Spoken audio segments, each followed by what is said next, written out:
Great to have Nancy joining us just now from Quinte Symphony, and now joining us, the coordinator for the Prince Edward Community Care for Seniors Association is Laura McGugan. So Laura, great to have you on the show. Thanks so much. Thank you. It's great to be here. Walk us through kind of the association and kind of where we're at now with things. Community care for seniors in Prince Edward County. We've been around since 1977. We are a community support service agency, so our goal is to help seniors to live at home, stay in their home as independently and safely as possible. So some of the services we do provide are Meals on Wheels, transportation, foot care. We have a home worker program, a lot of delivery programs with groceries, library, those type of services. And of course, we also have our active living member program that we offer to seniors within Prince Edward County. So what's happening with the fall fair coming up? Because it's fairly soon, November 2nd. Yes, so we have our Seniors Information and Active Living Fair happening November 2nd, as you mentioned, in Wellington at the Wellington and District Community Center from 10 until 3. We're really excited because this is the first time we're back in person since 2019. During the pandemic, we did the fair virtually, and we did it over a 3-month period. Now we're back to in-person, one-day event, and we're really excited because it's just an amazing opportunity for seniors to meet vendors, get lots of great resources, hear wonderful presentations, and it's all free. What are some of the presenters and how far are the vendors coming from? The vendors are fairly local. One of the things we try to do is have a lot of not-for-profit. There will be some for-profit, but really connecting seniors to resources that are within the community, whether it be Prince Edward County or Belleville and Trenton. So we have probably over 50 vendors that will be attending, and we're just confirming all of them right now. With the presenters, we have Terry Sprague. He's a naturalist, a local naturalist here in the county, very well known. He'll be doing a presentation on bird identification. We also are, of course, going to be talking about one of the hot topics, frauds and scams. So we have Acting Detachment Commander Shango Scott. He will be doing a presentation on that topic. And of course, that's always popular with what we're hearing in the media. And then we also have fire safety for seniors. So the fire prevention officer with Prince Edward Fire, Mike Branscombe, will be on hand. So those are just a few of the presenters that will be attending and be there actually as vendors as well as speakers. So lots of great things happening. We're also really excited that we will be providing a lunch. It is free.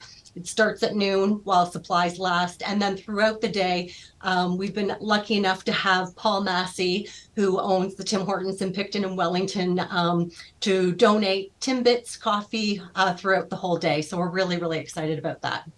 Are you seeing a boost in seniors accessing your services for the first time, especially as more people tend to retire in this region now? Oh yeah, definitely. We've seen an increase really since COVID hit. I think a lot of people, unfortunately, did realize that they were more isolated or needed more help once the first lockdown happened, when families couldn't come to visit and were told to, stay away. And so we have seen an increase in really all of our services for a variety of reasons. Definitely with addressing senior isolation, which we knew was an issue before COVID, but was certainly highlighted during the pandemic. So we expanded a lot of our reassurance programs with, telephone calls, wellness calls, those type of things. So yes, we've definitely seen an increase in service, whether it be just because of people aging, moving, or what was happening during COVID. Which brings us to the active living programs. Walk us through kind of how you and your team continue to try to get those up on the ground and support all sorts of people in different spots. Yeah, so in 2018, we did receive funding from the Ministry of Seniors and Accessibility to provide active living programs. There are a number of senior centers within Ontario, but this is not your traditional brick and mortar center. It is a program where we utilize the various town halls within Prince Edward County. So we do offer a wide variety of programs to get seniors connected socially. We do webinars, we do new in-person events. We, as I said, received the funding in 2018. We're doing a lot of in-person events, and then when COVID hit, we switched to virtual, and now we're slowly getting back to doing both in person. We do, as I said, webinars, and we also do focus on telephone programming because there are seniors within the community that just aren't tech savvy, and so we do provide telephone programming as well. And it can range from anything from fitness classes like Tai Chi or resistance training. We also have for webinars different presenters that come on that are primarily local presenters. And then we do things like we do a bingo. We also do telephone programming with trivia, fact or fiction. So there is a great opportunity for people to be connected in a variety of ways. And you don't just have to stick with webinars because you know how to use a computer. You can take part in any of the programs we offer. Do you need support with kind of staffing and volunteers? Because it sounds like you've got a great group of team around you. So we are a small but mighty staff.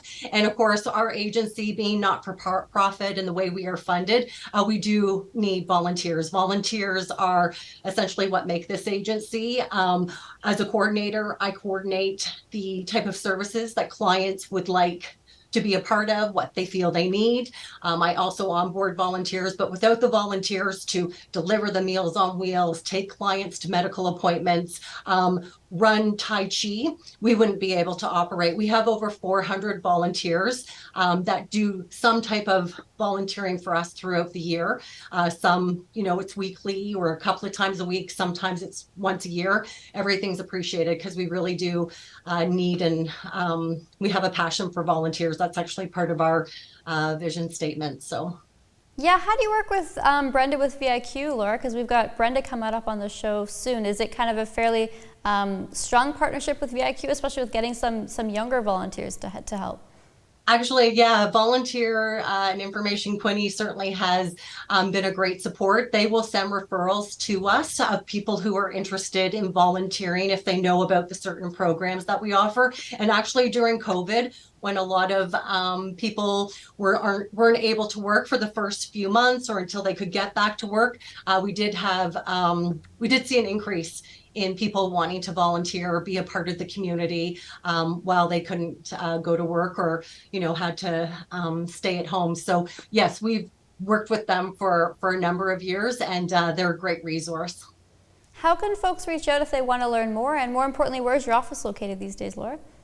So we are, as I said, we serve seniors 60 plus within Prince Edward County. Our office is located in Picton at 74A King Street, and anybody can call to inquire about services, get registered for services. Our number is 613-476-7493.